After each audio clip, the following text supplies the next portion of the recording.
आज के हमारे एस्से के टॉपिक हैं यूनिटी एंड डाइवर्सिटी और जो हिंदी का एस्से है वो है डिजिटल इंडिया। इसकी जो इंट्रो होगी वो हम स्टार्ट करेंगे कि India is not just a country, it is a living breathing music of cultures, languages, religion and tradition. The phrase of unity and diversity is not a mere slogan here, it is the heartbeat of nation. From the snow-covered peaks of Kashmir to the sun-kissed shores of Kanyakumari, from the deserts of Rajasthan to the hill of the northeast, India thrives in its contrast yet pulses with a shared rhythm of unity that binds its people together.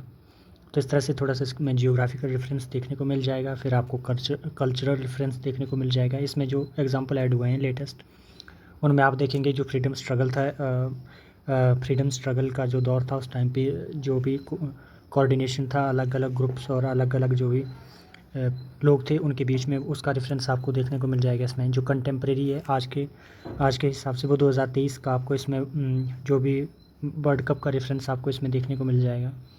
इस तरह से इसको आप address कर सकते हैं। इसके अलावा लद्दाख में 2024 में जो कारगिल सुरू कल्चरल फेस्टिवल हुआ है उसका एग्जांपल इसमें ऐड है। फिर इसके अलावा जो Tamil Nadu learning about Kashmir tradition, एक भारत श्रेष्ठ भारत कैंपेन जो है इसका रेफरेंस इसमें देखने को मिल जाएगा। तो ओवरऑल जो है ये एक होलिस्टिक अप्रोच है। जो टॉपिक है यूनिटी एंड डाइवर्सिटी, जब आप इसकी बात करते हैं तो आपको हर डायमेंशन को टच करना है, चाहे वो पॉलिटिकल हो, सोशल हो, इकोनॉमिक हो और कल्चरल हो। आपको कोशिश करनी है कि हर डायमेंशन को आप थोड़ा थोड़ा टच कर सकें।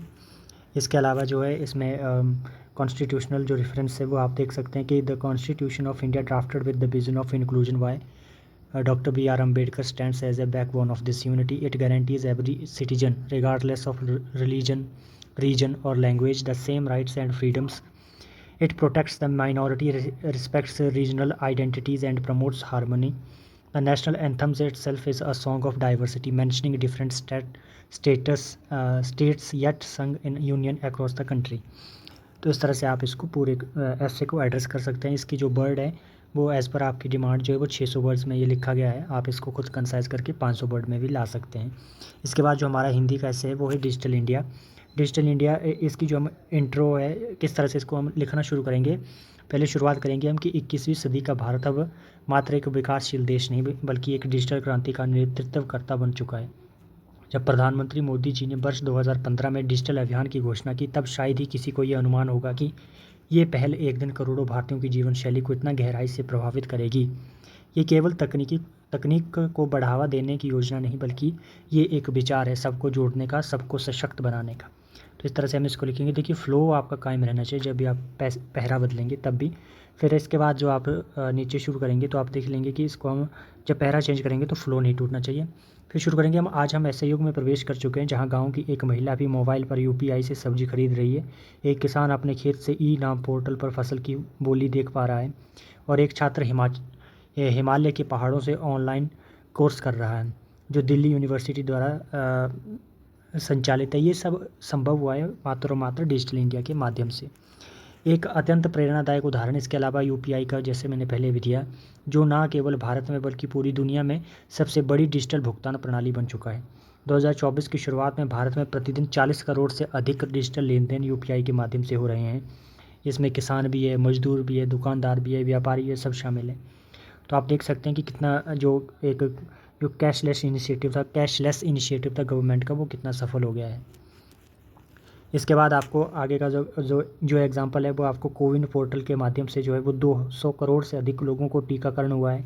इसका फिर उनका टीकाकरण तो हुआ ही है, साथ में उनको लिए जो भी सर्टिफिकेट मिले हैं उसकी पहल इसके माध्यम से हुई है। तो ये भी एक बहुत बड़ा ट्रांसफॉर्मेशन हमें देखने को मिलती है। अगर हम एजुकेशन के फील्ड में बात करें तो डिजिटल इंडिया ने इसमें भी बहुत बड़ी एक रेवोल्यूशन ला दी है। जैसे लॉकडाउन लगा था आपको पता है तो स्कूल एंड कॉलेजेस बंद थे, तब दीक्षा, स्वयं, ई पाठशाला जैसे प्लेटफॉर्म छात्रों के लिए जीवन रेखा बन गए थे। आज भी हज़ारों छात्र इंटरनेट के माध्यम से आईआईटी, इग्नू और अन्य संस्थानों से ऑनलाइन पढ़ाई कर रहे हैं।